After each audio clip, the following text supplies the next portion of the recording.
The start of an F1 race is one of the most nervy, adrenaline-pumping and entertaining things to witness. And I'm only talking about Martin Brundle's grid walks. I haven't even got to the formation lap yet. It's basically a warm-up lap or a parade lap, which is sometimes called, to help prep drivers for the start of the race.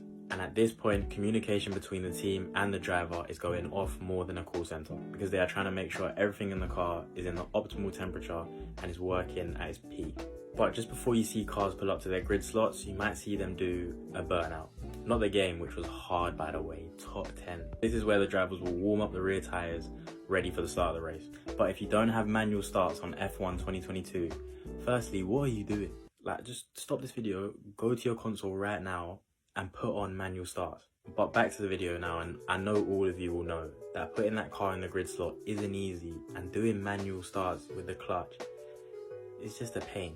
You have to have so much spatial awareness to put the cars in the grid slots, because if you're too far out the box, it can be a penalty. But when the grid is set, the medical car is at the back of the grid for safety, and those 5 red lights are all out and it's away we go.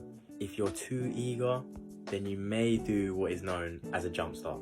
Sensors can detect when a car has moved off the line before the start lights went out. And if you have jump started, then you are subject to a penalty. But let's skip to the end of the race. Where do all the cars go? Back to the garage? Back to the grid? Well, they go into what's called Parc Fermé. Serious fancy name, I know. It sounds like some 10 out of 10 French restaurant. When you translate this word from French to English, it means closed park. And this is because Parc Fermé is a fenced off area where all the cars go after a race or qualifying under the strict supervision of the stewards, where no team member is allowed to touch any of the cars, basically to check for any possible cheating.